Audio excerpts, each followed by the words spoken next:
So what's the steps if you want to rewire your brain? So the steps that you want to use when you rewire your brain is, first of all, you need to know what your cognitive bias is.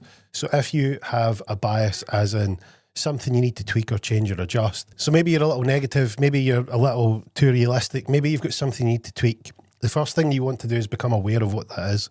And one of the best things that you can do is start to recognise the type of conversation that you're having internally. And what I mean is that voice that's inside your head. So the voice that's inside your head that you hear, that voice that you know and you believe to be you, and it's got a setting, and that setting might be perfect. It might be a little too negative. It might be a little too overly optimistic, and it might just need tuned ever so slightly. And what I mean by that is that you become aware of what that voice is saying. You know, like an example would be, yeah, what's the point in doing this because it's never going to work out anyway. That's a limiting belief, you know, and you're going to then set the stage for that to happen. And what you want to do is maybe tweak that so that you can have, you can remove these thought patterns that are getting in your way.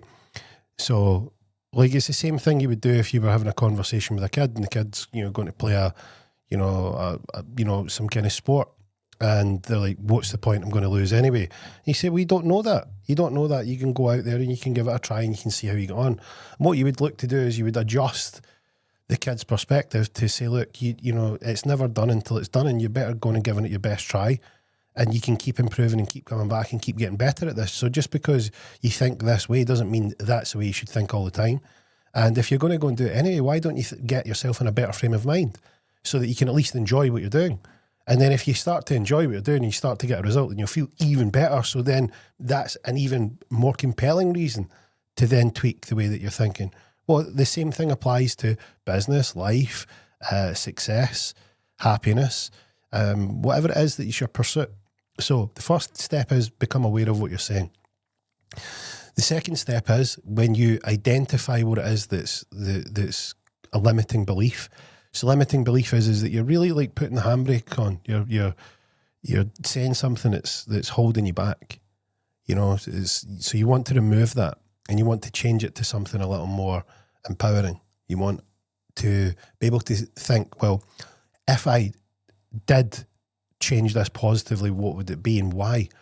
So things like, how would I develop these skills? How could I look forward to the challenge? How could I improve? And if I did improve, what kind of results would that get me? So these are the sorts of things where you start to audit the thoughts that are in your mind. If people did want to work with me, what would be a great conversation to have? If people did enjoy the suggestions that I made, what kind of, how would I open up that conversation? What ideas would I have? How could I best deliver that in a way that would work for both people? So these are the things that you want to then sort of work on, and it doesn't take anything other than changing your internal thought process, and you're in charge of that. No one else is in charge of it but you. You were the one that created it, and you're the one that programmed it, and you're the one that's in charge of it. So the great thing is because you programmed it and you're in charge of it and you can rewrite it any time, you're in complete control. So if you are in complete control, which you now know that you are, why don't we program it to say something much more powerful than you're doing at the moment? That's a pretty good idea.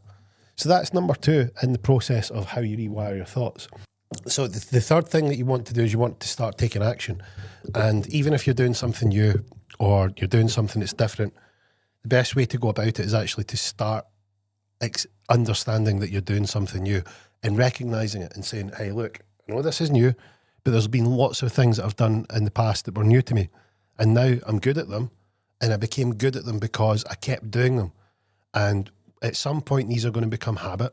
And I know that in the first 2 steps, I'm first of all going to be aware that I'm going to make sure that I'm speaking the most powerfully and positively internally that I can. And the second is that I'm removing any limiting beliefs so I can give myself the best chance, just like that analogy with the kid, that we're going out to play this game of life.